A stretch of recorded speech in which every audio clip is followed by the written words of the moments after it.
What's up, you filthy casuals? We are winging this podcast tonight. We weren't even going to podcast, but then I called Dave and I was like, let's do it. And he was like, okay.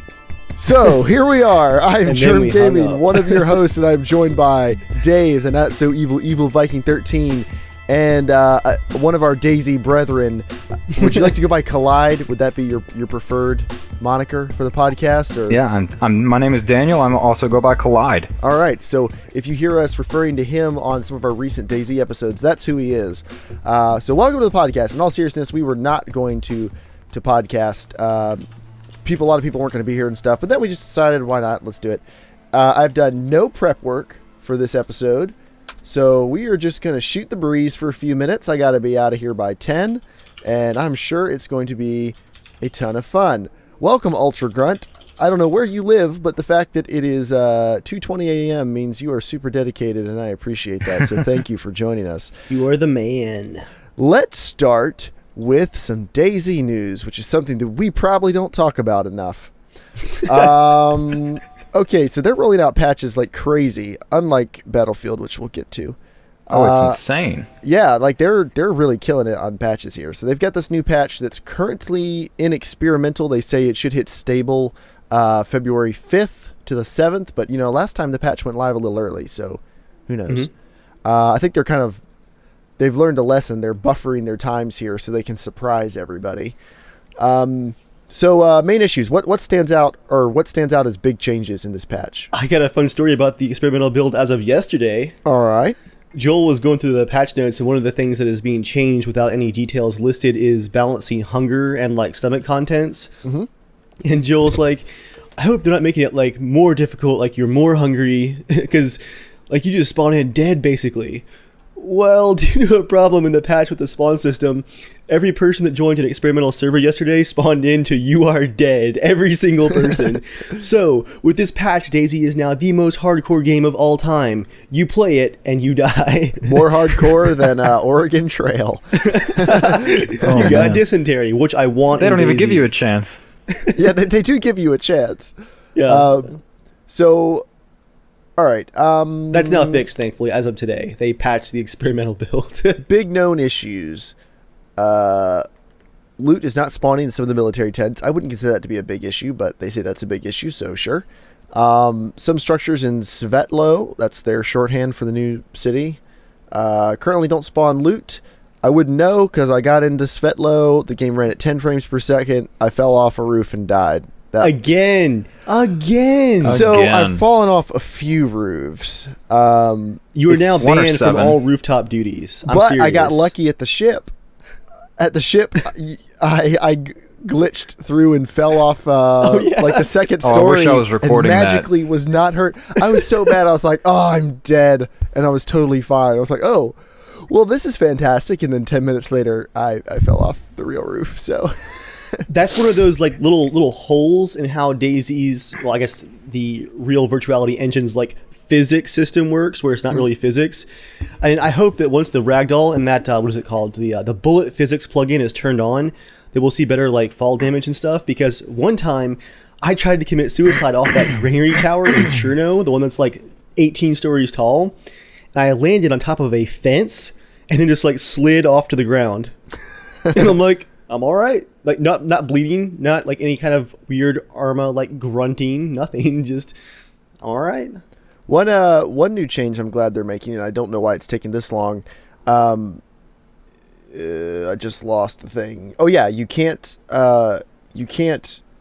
eat or drink ruined things. You can't use stuff that's been ruined, which makes sense because you could find a pristine apple that's ruined and eat it and get the same nutritional value, which doesn't make any sense because that's a pristine apple that's been shotgunned. Yeah, it's been stabbed or something or beaten you had with it in the a front hammer. of your tactical vest and it ate that bullet. Right. It's there's no way you'd actually be able to eat that unless you would have scraped applesauce off the ground. Joel was complaining earlier today that makes no sense and that they should just remove all ruined items from the game. But no. I think ruined loot is an important dynamic. There has to be a consequence for things getting damaged and you have to be able to see it. And cry over it a little bit because you can't use it. Absolutely.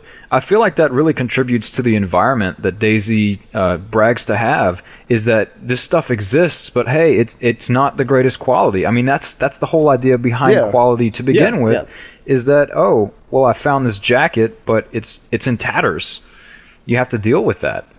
Well, I think right now, really the only item conditions that really affect your playing are like the quality of the scopes, right? I can't think of anything else. We haven't seen the negative effects of having worn out boots, magazines, and firearms. Also, if they're ruined, I've had good luck shooting ruined magazines. It's inconsistent. It's some people, if it's ruined, I think if it comes off of like a loot spawn and it's ruined, it might work. But if it's off of a player's body, it has a chance of not working. Because I've seen videos of people that had ruined loot, firearms-wise, that wouldn't fire despite the magazine being working and the ammo being working. So, but it is true that like ruined boots and clothes and stuff don't affect you right now because there isn't really a system for cold or heat or anything like that yet, is there? Right. Temperature is tracked, but not used right now. Like it's winter time in the alpha right now. It never really happened in the mod either. You know, they had the temperature thing, but I never did anything in the mod to make myself warmer. I once got the flu basically from swimming back and forth, ferrying helicopter parts to what's the island? Swimming with that rotor. Yeah, on my back. I swam so much that I got like sick. I had to actually build a campfire and warm up, which was kind of cool. Really? Cool So that again. it actually did do something in the mod because I thought it just never worked and they didn't bother. It worked at like one of the patch versions, but I think later updates broke it again. So we've talked about them adding seasons to DayZ, which I think would be awesome, but that would really make seasons more amazing. Like, what if in the winter, like you couldn't move, like you had to have fire with you, like a lamp or something to keep you warm? Like that'd be nuts. Like the winter would be horrible. So much suffering. I still go back to, I think the ultimate DayZ server, and if there's any way for a private hive to do this, I will exclusively play on this hive. I think it ought to start at 30 days. You know, each server cycle is 30 days. They can restart the server if they need to, like once a day to fix just lag issues, but keep it the same. Where you start out with tons of gear. The grocery stores are stocked. There are good cars on the roads. Like everything is great. And then the goal is to survive 30 days. And if you don't, like if you die, you're off the server until the 30 days is up. So like, and it could go through seasons. Each week could be a season on the server. Oh man, I would so be you'd have all to live about through that. like 1 year of the server. But you know, it starts out like the getting is good and people are just murdering each other for everything. And then as it goes on, people are gonna be more and more careful because they want to live. Wouldn't that be the ultimate mod for DayZ? I like this. Okay, so we already have normal servers and hardcore. What about adding a role play hive? Exactly. Like that would be insane. If they want people to still be logging in 2 years from now, like they need to do something like that. Do want. Anyway, back to the changelog. Restrained players can't use the inventory anymore, which I think is good. That's a positive change. You can't pull your shotgun out while restrained. Right, like while you get your handcuffs on, you can't get the guns out. It makes sense. I tried out the bag too. The what is it called? The canvas bag. Burlap sack. The burlap sack. It actually works now, and it's really cool when you put it on your own head, because that's all I could find was my own head.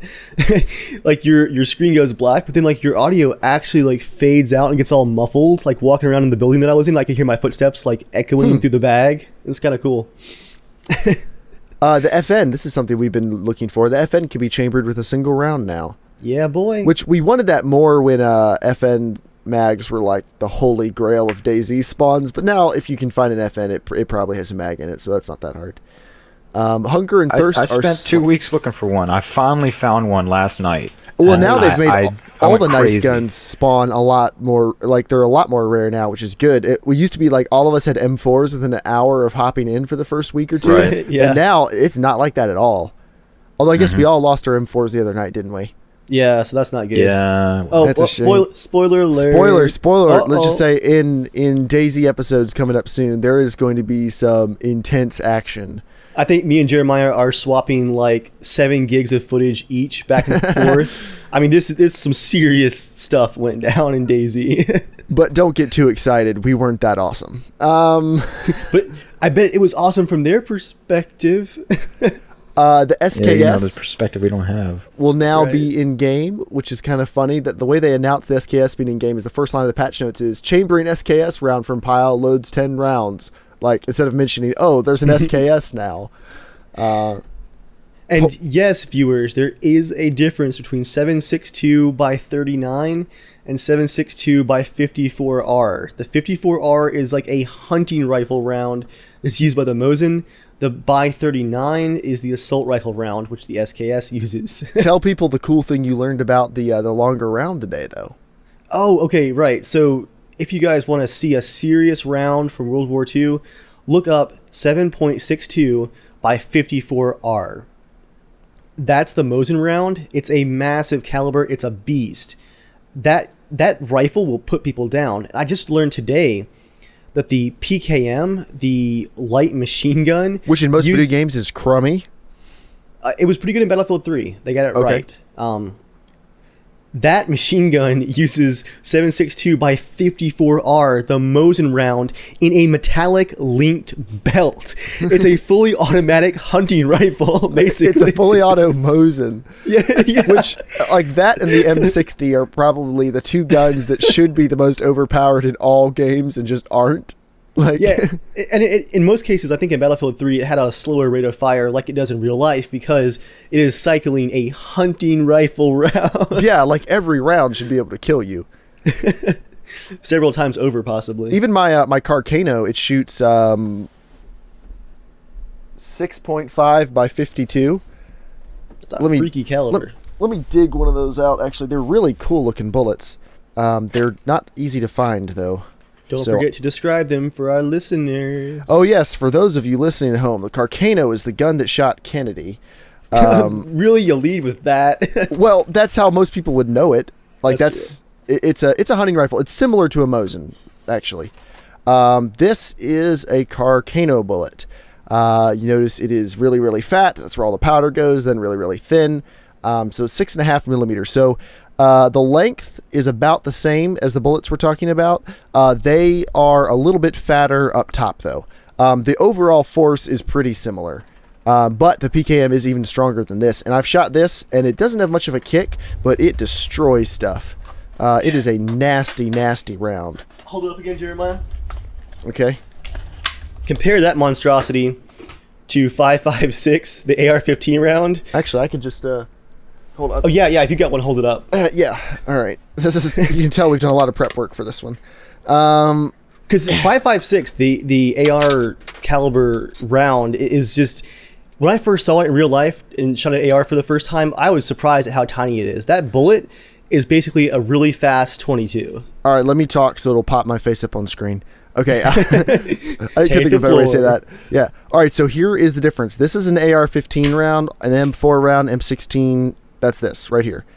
This is a Carcano round. So imagine this, but a little bit fatter and ever so slightly longer, and that is a PKM or a Mosin round. Very, very serious bullet.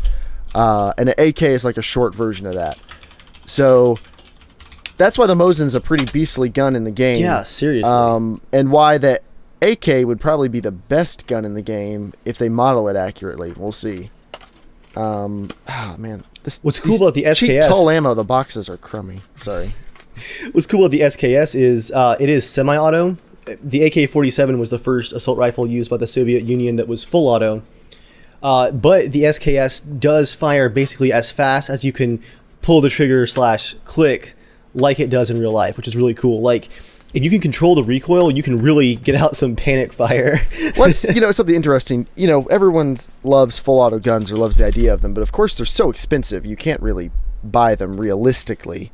In America. I would love to have an actual M4, but I don't have a spare $18,000 to blow on it. Exactly, but with my AR, like you said, you can fire as fast as you can pull the trigger.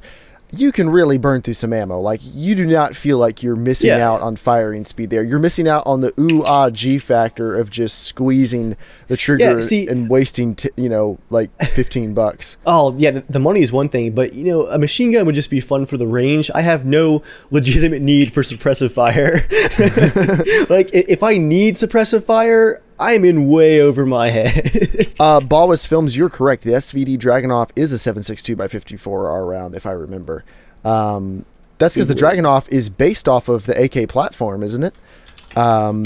It's like a heavily modified AK platform that shoots the longer round. Let's I see. say shoots the longer AK round. An AK round is really just a cut down Mosin round. That's the better way to think of it. But yeah, the SKS could actually, it could be the best gun in the game once it's added in, because you'll have the benefits of having a semi-automatic rifle with the advantage of having a heavy caliber. Although honestly, the AR, I have not felt like the M4 caliber, like I feel like it's modeled really well. I don't feel like I'm ever missing power when I've got an M4. I know I tease you about the fact that the Mosin's a useless gun in my opinion, but I have not been in any situation where I thought the Mosin was superior except for extreme long range. And that's just because they won't let you put a scope on the M4. The M4 will be just as good at any range you'll shoot in game, pretty much, if you could put the big scope on it. Yeah. I mean, it would be fine at what your longest kill was 600 and something meters? 650, and it was a knockout. He actually survived. Okay. Wait, you didn't shoot him again? I tried, but he stayed low, and I decided that I wasn't convinced he was like actually doing bandit sniping. He could have been covering somebody. So after the first hit, when he decided to like retreat, I'm like, all right, I'm not gonna like try to hunt him down just because I don't know for sure that he was just sniping to kill people. He could have been covering somebody. Right. Like Okay, I that was. makes sense. I mean, I was covering somebody too. It's like, it looks bad when you're on top of a gigantic skyscraper with a sniper rifle. Everyone thinks everyone else is a bandit and they're the hero. Yeah, It's, so you know. I tried to clarify the video. Like, I'm not saying he was a bandit. I'm just saying that it was like really suspicious. So I put one into his chest, you know, just to be safe. But yeah, at 650 meters, correct me if I'm wrong, but AR would be a fine gun at that distance. It's gonna wood barrel length. normal is what, 16 inch for an M4? M4 is 14 and a half. 14 and a half. Oh. Effective range for an M4 really tops out, even with a good scope, around 500. Now an M16 with a full 20-inch barrel, let's do Google 650, this. 700. Effective firing range, okay, 5 to 600 meters for an M4 carbine. Okay. Yes, nailed it. That's pretty good. Yeah. All right. So maybe not, but that's your longest kill. At most range, or at most distances, it would probably be fine. All right. Where were we? Machetes. There's machetes now. I see so many murders happening recently. Notifications are added to the UI for hydration and high energy. That's good, because energy is something I don't really understand in the game. Like, I know it exists, but I have no way of tracking it. Because they don't really tell you you're tired. They tell you just when you're hungry and thirsty. Well, here, Jeremiah, I'll lay it out for you. Here's the secret to energy in DayZ. What you want to do is get a collection of 5 Pipsies, chug all of them, And then maximum sprint. energy. and then just run. Well, yeah, and then also like the little diabetes notification also pops up. But, you know, you win some, you lose I'm a some. fan of spite myself, but Not enough caffeine for maximum energy. Yeah, that's not how caffeine works, Dave. Although I shouldn't be talking with my Diet Dr. Pepper here. Actually, today was my last day working in an office job. Hopefully forever. Here it comes. Yeah. Okay, I'm going to Shout gloat a little out. bit. I'm going to gloat a little bit. Product I'm now placement. self-employed. Yeah, Dr. Pepper. They got me a 24-pack of Diet Dr. Pepper on my way out the door. For those late nights at home by yourself. Yup. Late nights? What do you mean? That's like early morning. 2 a.m. editing nothing wakes photos. you up like some omelets and some Dr. Pepper. Oh, that is horrifying. I don't know if my wife. you know, this sounds awful, but that is my go-to drink in the morning. like people have coffee, I have Dr. Pepper in the morning. I eat pretty healthy normally. I'm making it sound like I'm a terrible person. Not everyone is like Dave with his infinite metabolism. Okay, so for dinner tonight, I was in a hurry. Got the cookout tray, bacon cheeseburger. I've had one of those, and I felt like I was gonna die. Well, it was like at 9 o'clock, so I hadn't eaten in quite a while. Bacon cheeseburger, Cajun French fries, and a cheerwine float with vanilla ice cream. Delicious, and I'm probably going to die. Dave, I don't mean this in a judgy way, but have you ever had your blood pressure and cholesterol measured? Not in like 6 years, and it's probably about time. I mean, I think your health insurance has to cover like one free physical each year. It's worth going for the peace of mind. I went and they basically told me, yep, everything's good. I was like, yay. So the irregular heartbeat is not normal then? I thought that was just the bacon grease working its way through. The jokes. Can you hide the feel your pain. extremities, Dave? Like, can you feel your extremities right now? I remember what they felt like. That counts, right? Oh. Meanwhile, Anyway. I'm snacking on strawberries over here. Big ones. That's a too. big strawberry. That's a freaking huge strawberry. For our listeners at home, that's like a pool ball sized strawberry. It's one of those Walmart like mutant strawberries, isn't it? It came from Target, okay. actually. We got to move quicker through these because I'm supposed to be off in like 20 minutes. Quick podcast, guys. Yeah. What? I did like air quotes right there, but no one could actually see them who's listening. Let me see. There's not like the it's mostly little fixes to things, just overall making things better. You can spray paint M4s black now, which I don't know why that's much of a difference, but you can also spray paint them green. OD green. Or if you spray paint them every green, day. you can spray paint them black again. That's true. It'd be nice if you could do. Actually, I picked up a Infinite Mosin the other day cycle that of was colors. like camo. It was like a camo pattern. If you combine the two spray paints together, it camos it. Yeah. I keep Berries. saying it, guys. By the time that we get to beta in hopefully a year, the amount of crap you'll be able to do in this game, like, imagine being the person that has to write the wiki for this game And it'll all run at 10 frames per second if the new town's anything to go by. with SLI. Berries have more nutrition now, which is good. I've never found a berry bush yet. I have no idea where I to didn't get even think they were in the berries. game. I found a Like, screenshot I looked it of up which and- bush we should look for. Sorry, Daniel, what was that? Give us Nothing. that strawberry chew. Speaking of eating berries. Sawed-off shotgun is smaller in your inventory and it's reduced spread, which is nice. Yeah, the spread was way too much on the sawed-off. Loot spawns are tweaked, drastically lowered the chances of backpacks spawning on the construction site. I actually think Something that'll help with the game. splints on your hand, which I didn't even know you could splint your hand. Wait, what? It says splint position in hand was wrong. It's not Oh, correct. okay. Bubble goose jackets, like the big bubbly goose down jackets, will be spawned. Which I is found one cool. in 5 Oh. minutes today, and it looks awesome. I'm like a Nice. drug dealer. Was it bright orange? No, it was like winter gray. It was kind of awesome looking. You can clap and point. It looks hilarious. Okay, so Inception, a fellow YouTuber, posted a quick video where he just spawned in on one of the experimental servers today. Quickly beat 2 new spawns to death at Solitany, then clapped over their bodies while pointing at them on and off. It was like beat, clap, point. I don't know why, but like it was just hilarious. All right, that's most of the DayZ stuff. That was Dave, an awkward simultaneous sigh of contentment. there is a patch out for Battlefield. Or is the patch out, or is it coming out in the next day or so? It's out, right? Yeah, it's The out. first patch is out today, and it's a mainly technical patch. The balancing patches are going to be staggered over what I believe will be the next few weeks. Like, Okay. I guess they don't want to change like everything all at once, so we'll get a assault rifle and LMG balancing patch, then a pistol balancing patch, and then a grenade balancing patch. I guess that's how it's They going want to to go. spread out all the complaining. Oh, So okay, Alan Kirks today on Twitter, poor guy is getting reamed from every direction. I mean, he's in a bad situation now. Like, there's nothing he can do to make people happy. yeah. I mean, I'm guessing. I think part of the rage was over some of the unlisted changes in this patch, which was just supposed to be a technical patch. And one of those changes, I think, was for the diffuse game mode, which is the more competitive mode. I've never played, but apparently it makes. What's diffuse? I think it's like a competitive version of obliteration. I think. I do own this game. I don't know. I think it's like SWAT mode combined with obliteration, like SWAT mode from Halo. I don't know. Basically, it makes some important person in that mode like constantly 3D spotted, as if you were like HVT or something. And competitive players are pretty upset about that because it makes competition a bit difficult when your, I guess, main important guy is constantly spotted. Outside of unlisted broken things, the mantle patch was part of this too. And I've seen graphs from Reddit users showing a 25 to 60% improvement using Mantle over DirectX 11. But that's only on AMD cards. Only on AMD cards. But hey, we have Shadow Play, so that makes me Maybe I happy. should switch back. You have a problem, and we're going to get you help. Oh, okay, Mr. Judgy. I'm going to get a 680 to replace both 480s. What's this, a second 680? What are the odds? Who can say no to that?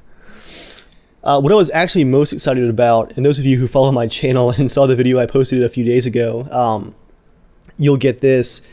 First line of the patch was tweaked and improved CPU multi-core utilization to avoid stuttering and low frame rate due to CPU stalls that happened on some configurations. Since I think late November, early December, one of those patches, possibly the China Rising patch, I have been getting the most horrific micro stutter thanks to my CPU, where basically the CPU cores stall and stop sending frames to the GPUs. So I have right now 2 GTX 680s and SLI, where I can theoretically do like 90 FPS on all ultra locked with almost no drops except for like dumb overbearing particle effects. But when the game would stutter because of the CPU freeze, I would watch my GPU graph just stop. It just stops rendering until the CPU unfreezes. And which is crazy because both our CPUs are very competent. Yeah, for gaming. Like there's no reason they should have that problem. It's very different configurations and generations, but power-wise, like raw power, my i7-930 at 4 gigahertz is still a monster and should not be stuttering with 8 threads of power. And it was just threads of power. 4 cores, 8 threads. Only unimaginable power. Extreme. Extreme. Yeah, it was just, especially when you're flying a jet. I love flying jets, and I would like come in to make an attack run on a tank, manage to kill it in one pass, but as the tank exploded like 15 feet below me as I'm starting to pull up, my game would just freeze for like an entire second. The whole time my jet is still going full speed. So as my game is frozen, I'm like holding my pitch up and like accelerate and like pull back keys, and just hoping that when the game unfreezes, I haven't smeared across the ground. And frequently I would come back to just being dead from hitting something without being able to see it. Here's what I hope they haven't fixed, because really this is my favorite glitch in any game ever. I know what's coming. I really hope they still have the glitch where the forward key stops working all of a sudden for no reason.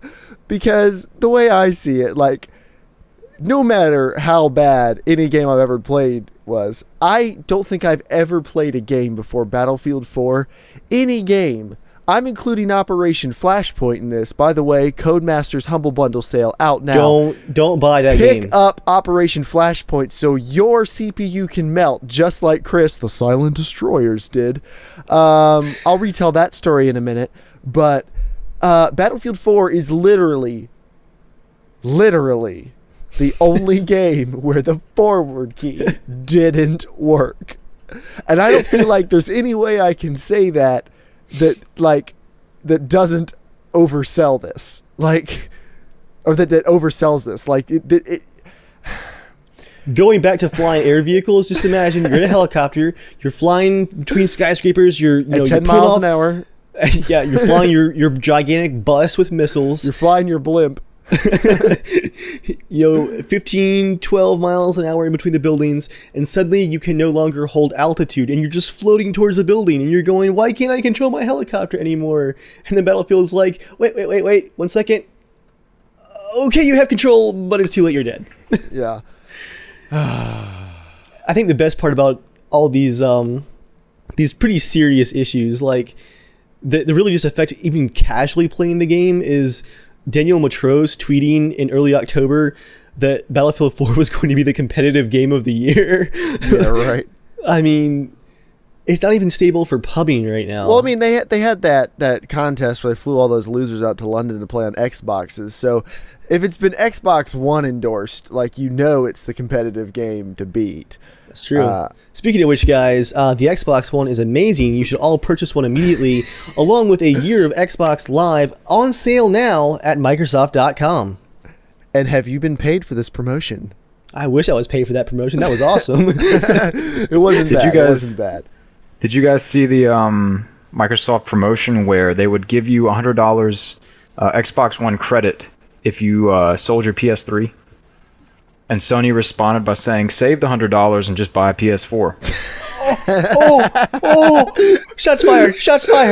They've been killing it this year. Wait, could I have sold in my broken PS3? Oh, did you get rid of it already? I don't know if Chris threw it away. I didn't have him mail it back. I just said he could have it. I'm assuming. How kind of you. For all I know, it's just the hard drive and it works fine.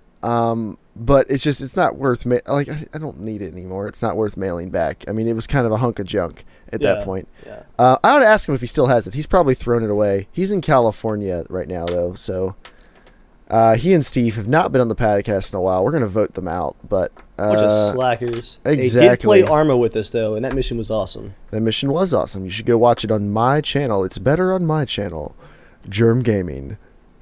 .com. I don't have that .com. Should I buy that .com? I'm not sure if I should. Probably too late. Someone's beating you to it right now. You've got like 30 seconds, Jeremiah. Someone is going to it right now.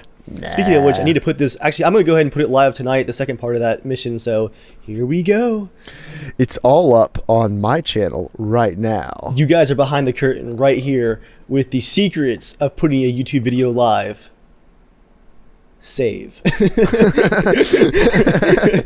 No, then you gotta wait while it forgets everything, and then you tell it to save again. Oh yeah, and then it doesn't send it out to your subscribers, so it's live but no one can see it. Is that how I had a video get to 44 views in 2 days? It's amazing. Thank you, 1,460 subscribers. I think in the last week, at least half of my videos have not been sent out to subscribers, and people don't watch them until like a few days later. That's like 3% of my subscribers, if I'm doing the math correctly. I'm probably doing the math incorrectly. It It's doesn't not sound great. right. Yeah, that's a little low. Wait, no. Hold on. Wait, actually, that.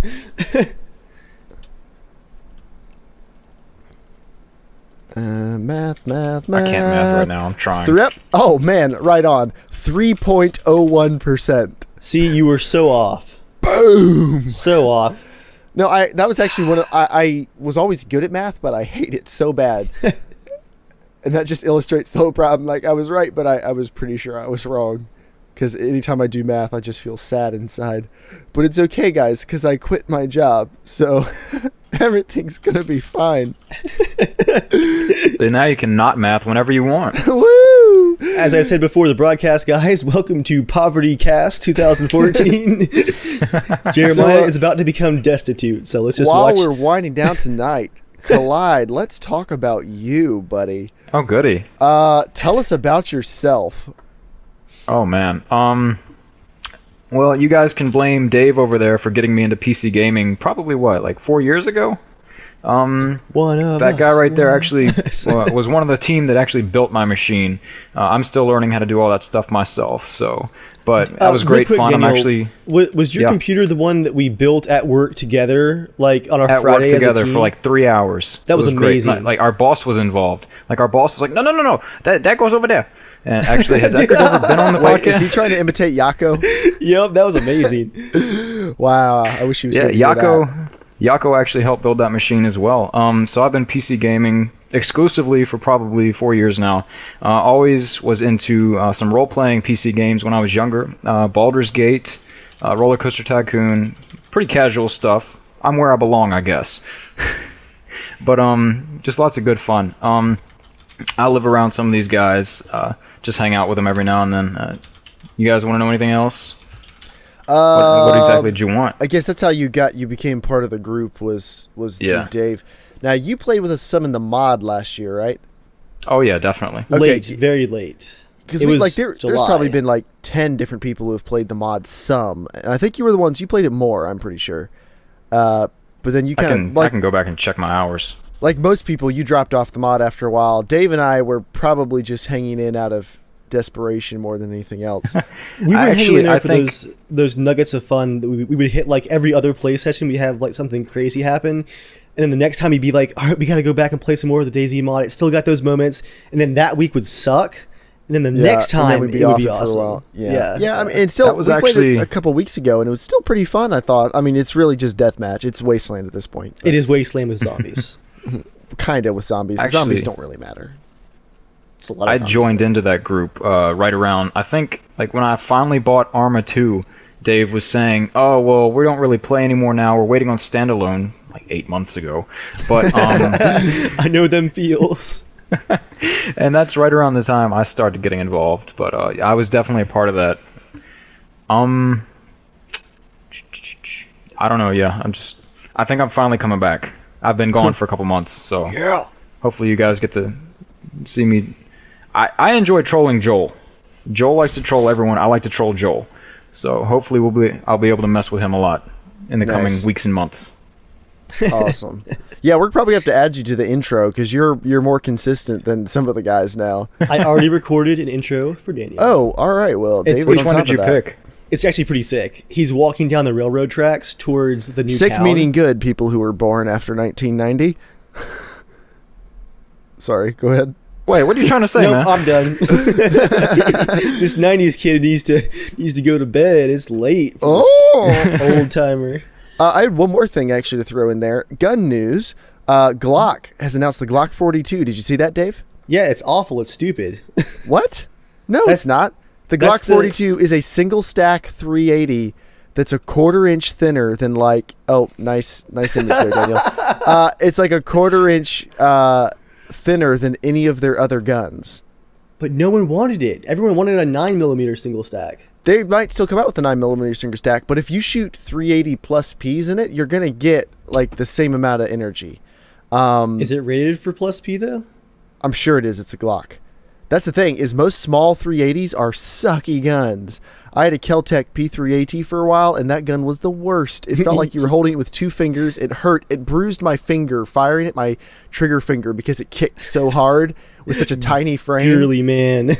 No, they're awful. And sometimes you'd pull the trigger all the way down and it wouldn't fire, which for a carry gun to me was kind of like a no-win. But And if there's wasn't one the thing- trigger pulled just like awful too? Just absolutely. Yes, it was long and horrible, and it wouldn't always fire. So, there was that. I traded it to a dude for a Chiappa 1911 22, plus some money. I don't know what happened to the Chiappa. I think my brother has it. That's not relevant to anything. I was going to ask you, how was that one? Because I have another off-brand one that's imported by it was a SIG. very fun gun. You have to shoot hot rounds to it, like most 22 handguns. Oh, okay. We've had a Sig Sauer Mosquito, that gun, a revolver. The revolver could shoot anything, but the semi-autos, you had to shoot Stingers, CCI Stingers, or something comparable because it just wouldn't have enough power to cycle it. But anyway, the Glock. One thing you can count on with Glock is they will fire every single stinking time you pull the trigger. Like, that's what you can count on. They're ugly. They're uncomfortable. They cost way too much used. They're pretty much the Honda Civic of guns. And so with the 380, that is a gun I would feel confident carrying as a small gun. My main carry gun is a Beretta M9. It is the opposite of small. Nothing about it is small, and it is pretty much unconcealable. And I'm a fairly large person, and it's hard to conceal unless I have a large coat on. So I would carry one of these in a heartbeat. I don't know if I want to buy one. I'd rather get a single stack 9 just to share ammo. But I think that's a cool gun. You think it's dumb? Honestly, I'm going to agree 100% with Hickok 45 on this one. It's the Glock that nobody asked for 20 years late. They've been hyping this thing for a while, like, new gun announcement soon, and then this is like what they come out with. And I think everyone was hoping for a 9mm single stack, and it's just... Well, they've got the single stack 45, and then they've got a single stack 380. So they've got both sides of the spectrum covered.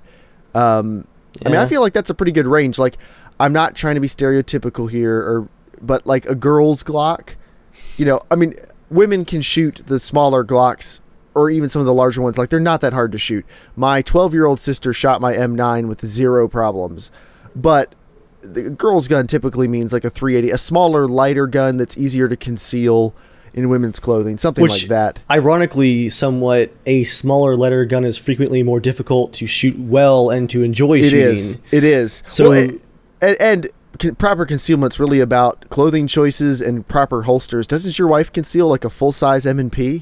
an M&P 9 in a this is my CZ one, but it's a crossbreed super tuck And leather and polymer holster. And when she told me she was carrying it, I would not have printed it at all. Like, I would not have noticed. So, I mean, you can carry a bigger gun. I'm not saying you can't. But typically, 380s are good for people who want something really small. Like, you can put a 380 on your ankle. You can get pocket holsters for a lot of them. Like, you can fit them pretty much anywhere. So, I think it will be a popular gun. If they come out with a 9, I'd be more... Sorry, go ahead. I'd be more interested in a 9. You're right, but go ahead. You're good. I was going to say a quick shout out to Debbie, who is actually now the wife of Dr. J, who's watching us and says, "You better watch yourself, Jeremiah." About what? You talk about your girly guns. Oh, no. All right. All right. No. Don't forget that we bought them a 1911 for their wedding present, and she outshot John with it. So there's Debbie, that. I've only met you once. Okay, so we don't know each other that well. Let me clarify. All I meant was it's stereotypically women's guns are referred to as the small frame guns. It's definitely I think women are just as capable of shooting any gun as men. There really is no physiological difference that would mean women can't shoot the exact same guns. I mean, they're not like... I mean, your hands would have to be like this big to not be able to shoot most modern handguns. Like, they're pretty much one size fits all. Yeah. And the recoil's not bad. Like, there's no... I mean, my wife has shot the AR. I'm pretty sure she shot my pump shotgun. She shot all my guns, and there's no limitations that I've been able to see at all. Other than most women don't seem to be nearly as interested in guns. That'd be one limitation, is they tend to start rolling their eyes, at least all the ones I know. But that might be more of my problem, that feels like. That doesn't You feel just got to like convert them slowly, Jeremiah. Yeah, that doesn't feel like a gender problem. That feels like a your hobby is dumb problem. Seriously though, I always find it ironic that the kind of stereotypical guns that like a gun shop owner will suggest for a woman, like a Hello Kitty Glock or a pink AK or something. It's like, why don't you put glitter on it and be more condescending? Please go ahead. Even worse than like the color options is when like a woman comes into a gun shop, and I've heard people on r/guns talk about this all the time, and I've seen it being in a gun shop before.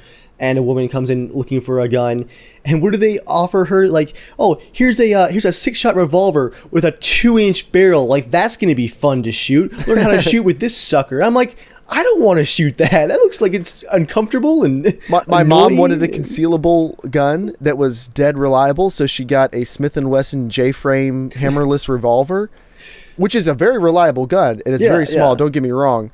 It has a 1 3/4 inch barrel. You might as well just throw the bullets, because at like 20 feet, you're not hitting anything.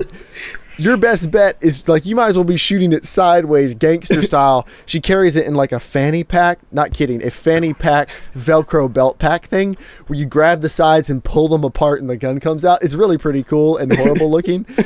With a gun like that, you might as well just pull it and be like, loud noises. This is the woman who raised me. I have to support her. Actually, it's very loud. Because of the short barrel, it's louder than any of my handguns. So it's very scary.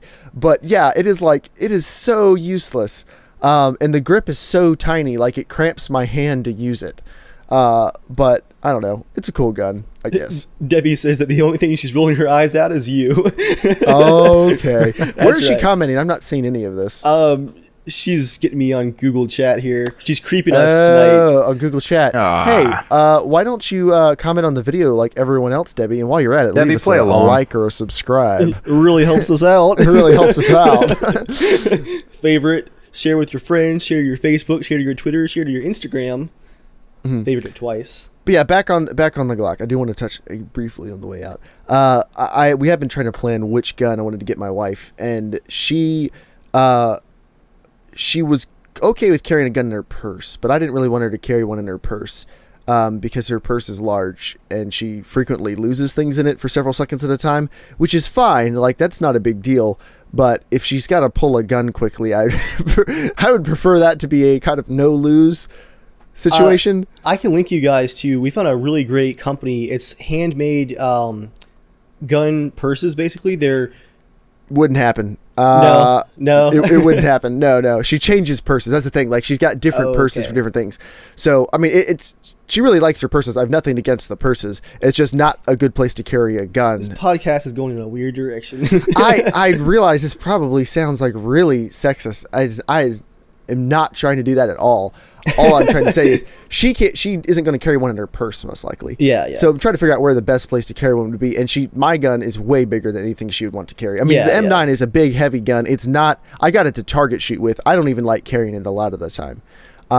She wanted something small and compact. Her brother got a Ruger LC9, I think it is. It's the compact 9mm. Mm-hmm. and it's a double action only. I just didn't like shooting it. Very uncomfortable trigger, but it is a great gun. Very reliable, very small. It's a good gun. I didn't enjoy shooting it. So the easy shooting of a Glock in that small frame, I think that's pretty much exactly what she would be looking for. Because this is another one of those things where, like, she doesn't care as much as I do. She wants one, but she's not going to go hold 80 of them at a gun show to see which one is absolutely perfect. So if I'm going to make recommendations, I feel good about recommending a Glock. Yeah. You really can't go wrong with a Glock. It's just that the product that they actually came out with could have been better. It's just not what people actually wanted. It's not necessarily a bad product. It's just that it's filling a need that not very many people were asking for from Glock. Here's an idea. And Dave, you probably know a reason why this wouldn't work. And yes, we're going a little bit past 10, but it's all right. I'm good. So most people, when I take them to shoot the AR, think it's going to have a ton of recoil and be super loud and like going to be so horrible to shoot just because it looks, I don't know, big and scary. You know, it's black, it's scary. People who haven't shot guns before tend to think that. Now it is extremely loud. It's an incredibly loud gun, but it has very little recoil, like much less recoil than people think it's going to have. Going back just briefly to Hickok 45 again, he's 68 years old. He has a YouTube video describing AR-15 recoil where he shoots it with one hand, like just holding it out like this, like bang, bang, bang, like a whole magazine. It's got no recoil. It really doesn't. Go ahead. Why is there a reason we don't have 5.56 pistols? Gosh, there was a discussion about this on that would be a Guns. Powerful round. Yeah, I think it's because of the barrel length, like fat magazines. Actually, I'm thinking now.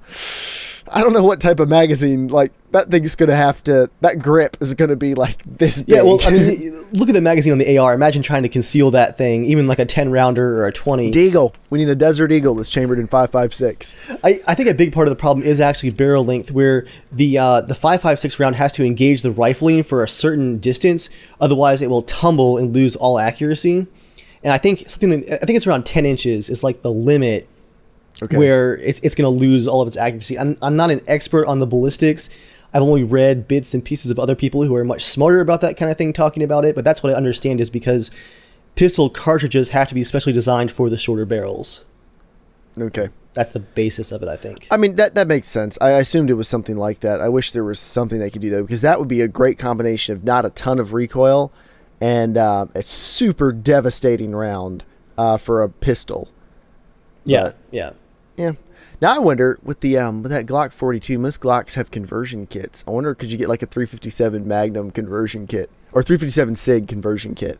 You do hate yourself, don't you? I shot 357 SIG. My father-in-law has conversions barrels for his 40 cal Glocks. Blocks. Well, that's basically what they are, blocks of plastic. But 357 SIG, that is a nasty round shooting through. Like, it's noticeably punchier than any other handgun round I've shot. Yeah, it's a hot round. So of course they're expensive too, but if there's any way to shoot those through like that Glock 42, I would be in line. With that small frame though, that sounds uncomfortable. Well, it probably would be uncomfortable, but so is getting stabbed to death. So, you know. Or you could just carry a gun without converting it into 6 different things. Right, you could just carry a snub-nosed 357 Magnum if you want that. That's another way to ensure you never hit anything. My uncle has a large Smith & Wesson 357 Magnum, like the 6-inch barrel one or 5-inch. You know, it's full frame. And there's not much recoil, but fire comes out everywhere.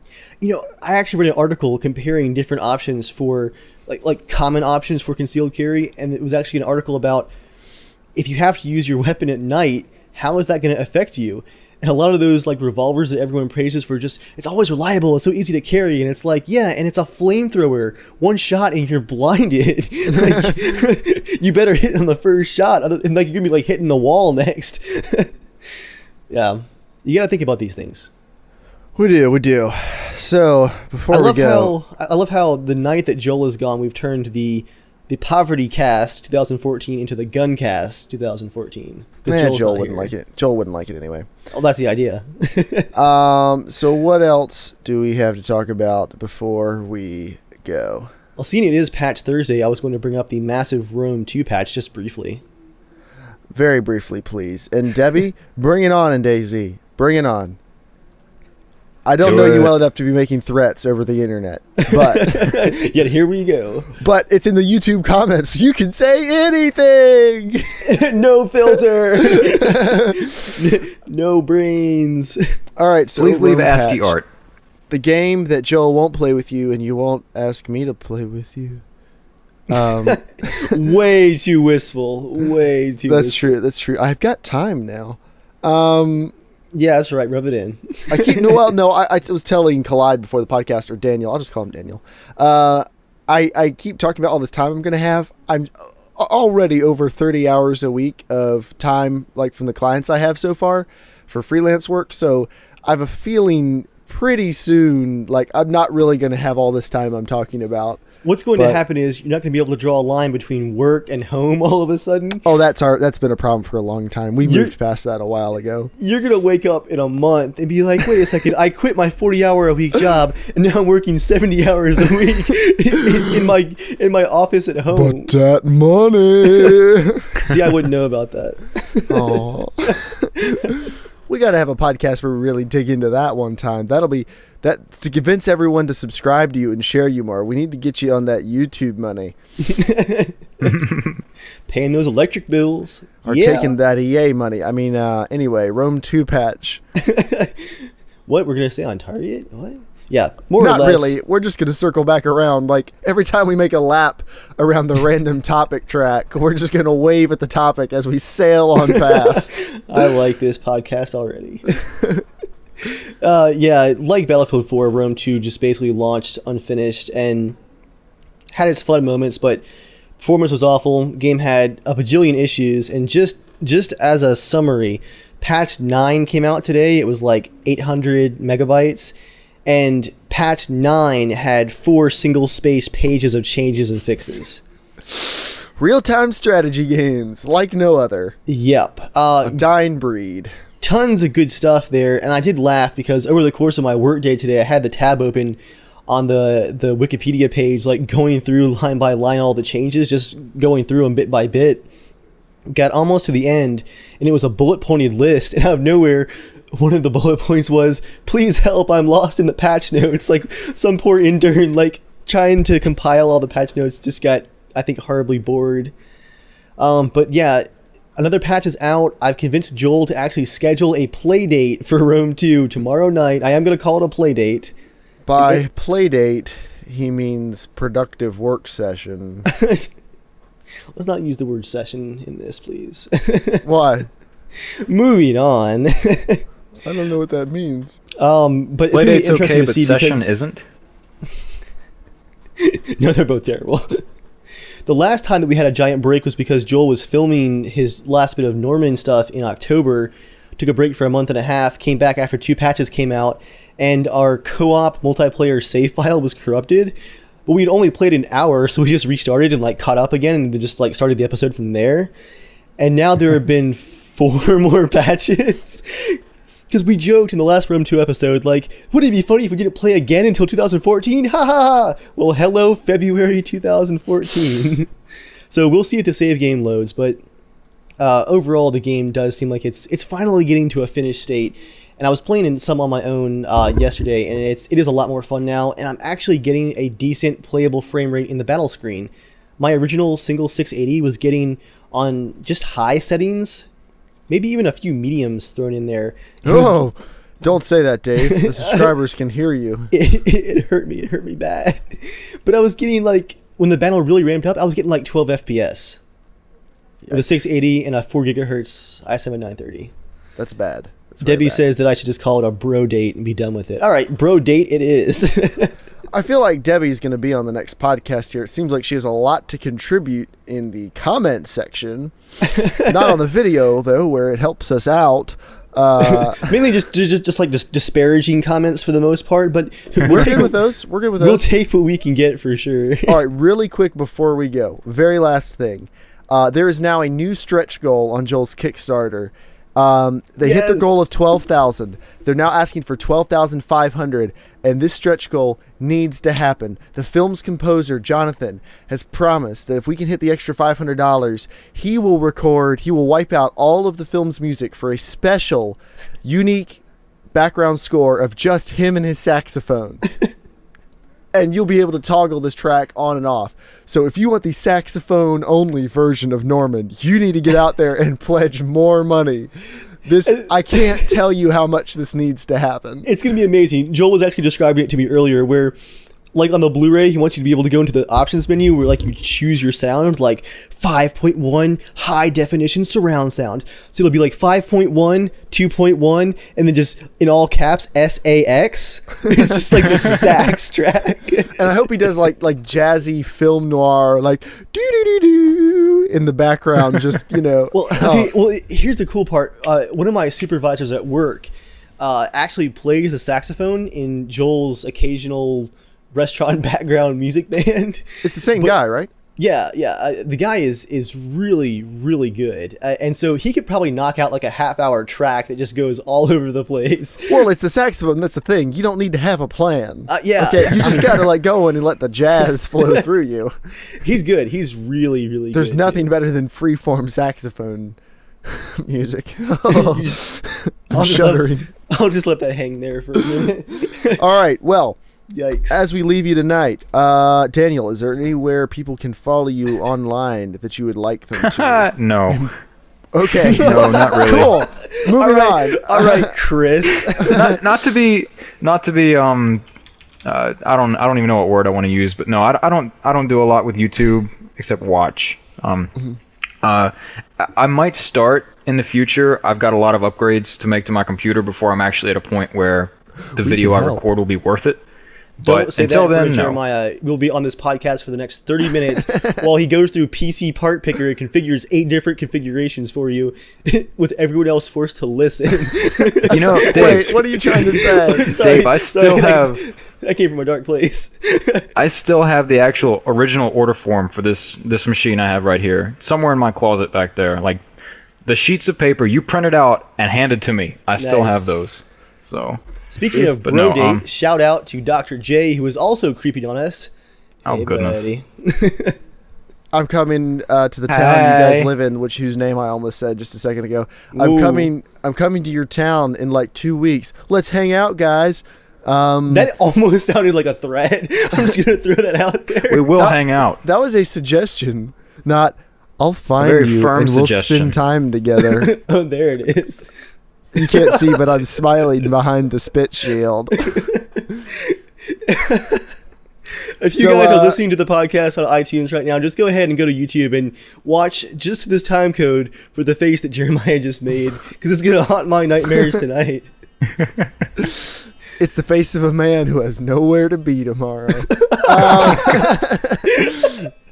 Now I really am concerned. I'm just kidding. I do actually have to go to Walmart at some point. So, big day. But no, quick question. Are you planning on showering and or taking off your pajamas and actually putting clothes on for this, or are you just going to go for it? Like no. Well, not tomorrow. Well, no, I'm not going to have to take off my pajamas because I wasn't going to change out of what I'm wearing now. Ever. I was just going to string it through. Why wash your clothes when there's no one around to smell these them? pants are new today, though. They've got like another 5 or 6 days left in them. Wow, you're still in college mode. You do not need to wash pants every day, guys. I can have a long, spirited debate about this useless topic, but we are really going to shut this thing down.